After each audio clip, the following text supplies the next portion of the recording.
அப்பா கொஞ்சம் உடல்நிலை சரியில்லாதப்போ அப்போ சகாப்தம் ஷம்மு பண்ணா. அப்புறம் மற்ற படங்கள் வரும்போது எனக்கு படம்லாம் வேணாம், நான் அப்பாவோட இருந்து ஃபுல்லா அவர் எப்படியாச்சும் குணப்படுத்திட்டு இந்த தமிழ்நாட்டு மக்களுக்கு கொண்டு வரணும் அப்படின்ட்டு முழுமையா ஷம்மு வீட்லயே இருந்து அப்பாவை பார்த்துக்கினாப்புல. அப்போதான் கேப்டன் வந்து பாலிடிக்ஸ்குள்ள நீங்க வரணும்னு அப்ப என்னைய புஷ் பண்ணி அமிச்சார். அது ஒரு பக்கம் இருந்தாலும் ஏன் இதை சொல்றேன்னா, இந்த படம் இன்னைக்கு வந்து ஆரம்பிச்ச நாள்ல இருந்து முடிகிற நாள் வரைக்கும் எந்த இடத்துலயுமே ஒரு லேக்கே இல்லாம ஒரு ஃபாஸ்ட் மொமெண்டா தான் இந்த படம் போயிருக்கு.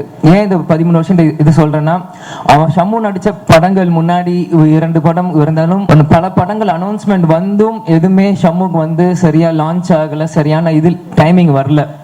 ஸோ அப்போ எவ்வளவோ ஃபீல் பண்ணாலுமே அவன் வந்து தைரியமா நின்னா கடைசி வரைக்கும். இல்லை நான் வருவேன், நான் ஜெயிப்பேன், நான் கேப்டன் பையன், என்னால் முடியும் அப்படின்னு.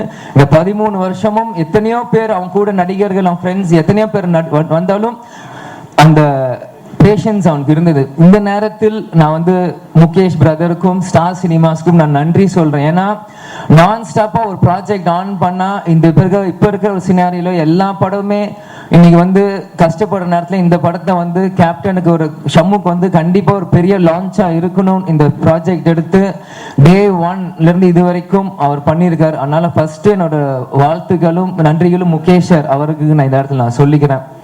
பிறகு இந்த படம் அனௌன்ஸ்மெண்ட் வந்தோடனே நான் ஃபர்ஸ்ட் ஷம்மு வந்து முகேஷ் வந்து ஷம்முட்ட சொன்ன வந்து அடுத்த படம் இந்த மாதிரி பொன்ராம் சார் பண்றாரு, அவர் தான் வந்து இன்ட்ரெஸ்டா இருக்காரு ஷம்முக்கு பண்ணோன்னே எனக்கு ரொம்ப ஹாப்பி. ஏன்னா நம்ம எல்லாருமே அந்த டைம்ல வந்து சிவகார்த்திகேயன் நடிக்கிறப்போ நாங்களாம் காலேஜ் படிக்கிறப்போ நாங்களாம் போயிட்டு இருப்போம் படத்தை பார்க்கும்போது பொன்ராம் சார் பார்க்குறப்போ எனக்கு சந்தோஷம்.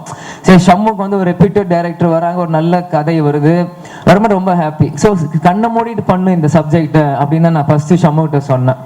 அப்புறம் நெக்ஸ்ட் யார் நடிக்கிறாரு அப்படின்னா பொன்ராம் சார் சொல்லிட்டாரு, இந்த மாதிரி கண்டிப்பா சரத்குமார் சார் இருக்கணும் அப்படின்னு கண்டிப்பா சொன்னார்.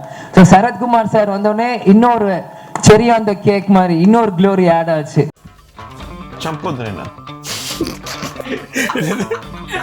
నేను